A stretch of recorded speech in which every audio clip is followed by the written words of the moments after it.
અમદાવાદમાં નશાખોર યુવકે મચાવી છે ધમાલ। જાહેર રસ્તા પર છરી લઈને લોકોમાં ભય ફેલાવ્યો છે। વાહન ચાલકોને છરી બતાવીને ધમકાવતો નજરે પડ્યો। રોડ પર આવતા જતા લોકોને અપશબ્દો બોલ્યા તો નશામાં ધૂત યુવકની કરતૂત સોશિયલ મીડિયામાં વાયરલ થઈ છે। તો વાયરલ વિડીયો નારણપુરા વિસ્તારનો હોવાનું અનુમાન લગાવવામાં આવી રહ્યું છે। પોલીસે વાયરલ વિડીયોના આધારે વધુ તપાસ હાથ ધરી છે। તો યુવકની કરતૂત જે છે તે સોશિયલ મીડિયામાં હાલ વાયરલ થઈ રહી છે। સંવાદદાતા નવીન અમારી સાથે જોડાઈ ગયા છે। નવીન, નશામાં ધૂત યુવકની કરતૂત અત્યારે વાયરલ થઈ રહી છે, શું અપડેટ મળી રહ્યું છે? કોમલ, જે રીતે આ વિડીયો વાયરલ થયો છે જેમાં યુવક જે છે દેખાઈ આવે છે કે કઈ રીતે નશાની હાલતમાં છરી લઈને લોકોને ધમકાવી રહ્યો છે અને ગંદી ગાળો જે છે તે જાહેર રોડ ઉપર બોલી રહ્યો છે। વિડીયો વાયરલ થતા જે અમે તપાસ કરી ત્યારે આ વિડીયો જે છે તે વાડજના રામપીરના ટેકરો જે છે ટેકરાનો હોવાનો હાલ પ્રાથમિક માહિતી સામે આવી રહી છે। જો કે ખરેખર પોલીસ તપાસ બાદ ખ્યાલ આવશે કે આ વિડીયો વાડજ વિસ્તારનો છે અને આ યુવક છે કોણ, આની પાછળનું કારણ શું છે તે તપાસ પછી જ ખબર પડશે। પરંતુ અત્યારે વિડીયો વાયરલ થતા ક્યાંક ને સવાલો ઉભા થઈ રહ્યા છે। જી નવીન, સમગ્ર માહિતી બદલ આપનો આભાર। અરવલ્લી મેઘરજના રેલિયો વિસ્તારમાં આગ લાગવાની ઘટના સામે આવી છે। ત્યારે શાળા નંબર 2 પાછળ તળાવ પાસે આગ ભભૂકી ઉઠી હતી। આગમાં વનરાજી બળીને ખાખ થઈ ગઈ છે। તો આગ લાગતા ધુમાડાના ગોટે ગોટા જોવા મળ્યા છે। સ્થાનિક લોકોએ ભારે જહેમત બાદ આગ પર કાબુ મેળવ્યો છે। આગ લાગવાનું કારણ હજી સુધી અકબંધ છે। પંચમહાલના શહેરાના હાસાપુર ગામમાં મકાનમાં આગ લાગવાની ઘટના સામે આવી છે અને આગ લાગતા મંડપ સહિત જીવન જરૂરિયાતની જે ચીજ વસ્તુઓ છે તે બળીને ખાખ થઈ ગઈ છે। શોર્ટ સર્કિટના કારણે મકાનમાં આગ લાગવાની ઘટના બની। હાસાપુર ગામે મકાનમાં આગ લાગવાની ઘટના બનતા તરત જ સ્થાનિક લોકો દોડી જઈને આગને કાબૂમાં લેવા માટે ડોલથી પાણીનો છંટકાવ કરી આગને કાબૂમાં લેવાના પ્રયત્નો હાથ ધરવામાં આવ્યા હતા। દ્વારકાના જામખંભાળિયામાં પાર્ક કરેલી બાઇકમાં ભીષણ આગ લાગવાની ઘટના સામે આવી છે। મીરા ગેસ્ટ હાઉસ પાછળની ગલીમાં બાઇકમાં ભીષણ આગ લાગી। આગે વિકરાળ સ્વરૂપ ધારણ કરતા લોકોમાં અફરાતફરીનો માહોલ જોવા મળ્યો હતો। ફાયર જવાનો દ્વારા પાણીનો મારો ચલાવી આગને કાબૂમાં લેવામાં આવી હતી।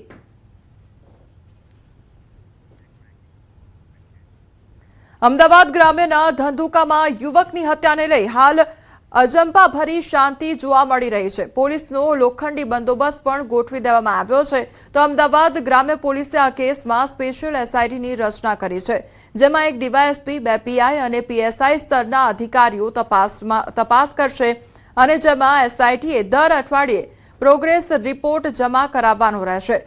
અમદાવાદ ગ્રામ્ય એસપી તરફથી ગામમાં શાંતિ અને કાયદો વ્યવસ્થાની પરિસ્થિતિ જળવાઈ રહે તે બાબત સુનિશ્ચિત કરતા કહ્યું હતું કે અસામાજિક તત્વો સામે કડક કાર્યવાહી કરવામાં આવશે અને આરોપીઓની ગેરકાયદેસર મિલકતો સામે પણ દબાણ દૂર કરવાની કાર્યવાહી હાથ ધરાશે। આ તરફ મૃતક ધર્મેશ ગમારાના ભાઈ ગોવિંદ ગમારાએ મીડિયા સમક્ષ કબૂલ્યું હતું કે તેમના ભાઈ પર અગાઉથી જ ટાર્ગેટ કરવામાં આવતો હતો।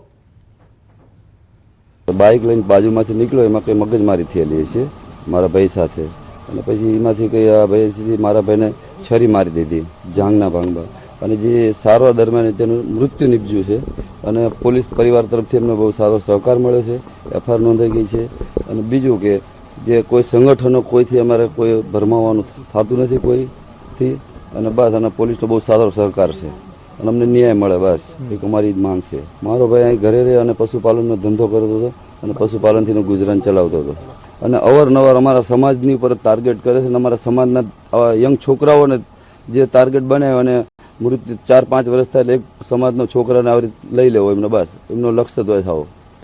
हमारी नाइट की जो कॉम्बिंग थी, कल लगभग हम 200 लोगों का एक टीम थी जो सभी एक एक घर हम जाके चेक कर रहे थे और ये कॉम्बिंग की प्रक्रिया कंटिन्यूस चालू रहेगी जब तक कि हम सभी घर चेक नहीं कर लेते, जब तक कि सभी शंकास्पद लोगों को चेक नहीं कर लेते। और इसके साथ साथ ये सरकार का एक होल गवर्नमेंट अप्रोच के साथ इनका जो जहां जहां पे इलीगल दबाण है वो दबाण भी जो है हटाने की प्रक्रिया जो है हम चालू करने वाले हैं। વતન જવાની વાટ કેટલી કષ્ટદાયક અને પીડાદાયક હોય છે એ સુરત રેલવે સ્ટેશનથી સામે આવેલા દ્રશ્યો પરથી કહી શકાય। જ્યાં હજારોની ભીડના દ્રશ્યો જેટલા ડરામણા છે એટલા જ ચિંતાજનક પણ છે। ઉનાળુ વેકેશનના કારણે સુરતના રેલવે સ્ટેશન પર હાલ અરાજકતાના દ્રશ્યો સર્જાયા છે। સુરતમાં મોટી સંખ્યામાં ઉત્તર ભારતના લોકો વસે છે, ત્યારે હાલ આ પરપ્રાંતિયો માટે સુરત રેલવે સ્ટેશન મુશ્કેલીનું રેલવે સ્ટેશન બની ગયું છે.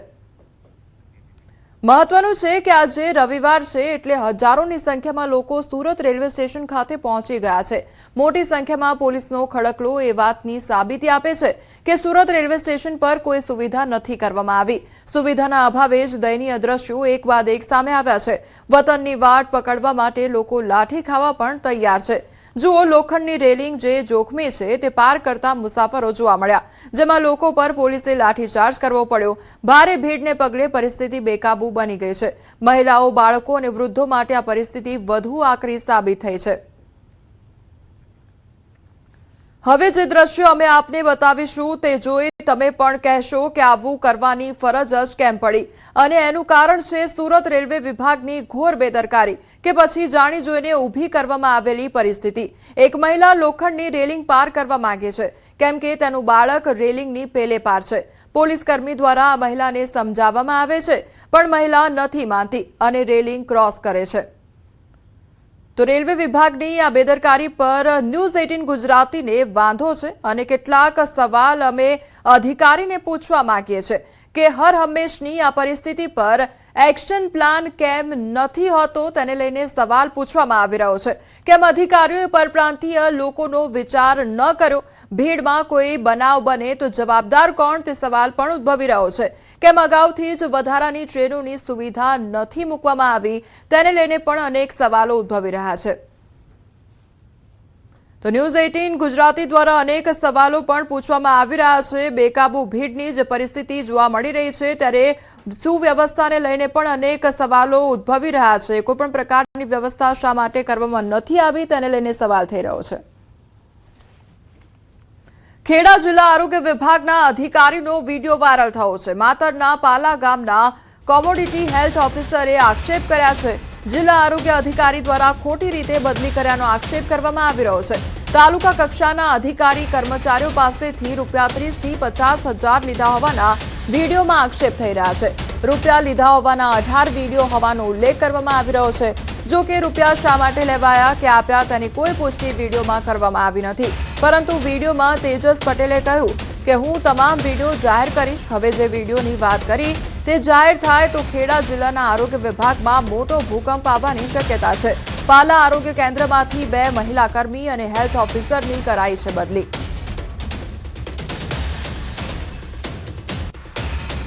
ખેડા જિલ્લાની અંદર તમારા ધંધા બહાર પાડું છું. મારા નોકરીની કોઈ ટેન્શન નથી. તમે ખોટી રીતના મને બદનામ કેમ કર્યો છે? તમારી 18 વિડીયો પડ્યા છે. તમારા 18 વિડીયો પડ્યા છે. તમે 50,000 રૂપિયા લઈ લીધા છે. 18 વિડીયો પડ્યા છે મારી જોડે. અત્યાર લગીને ઘરે બેઠો તો શાંતિથી અને તમે મને હેરાન કર્યો છે. અત્યાર લગીને મારી જોડે વિડીયો પડ્યા છે. તમને ખબર પાડું છું. હવે ખબર પાડું છું તમે શું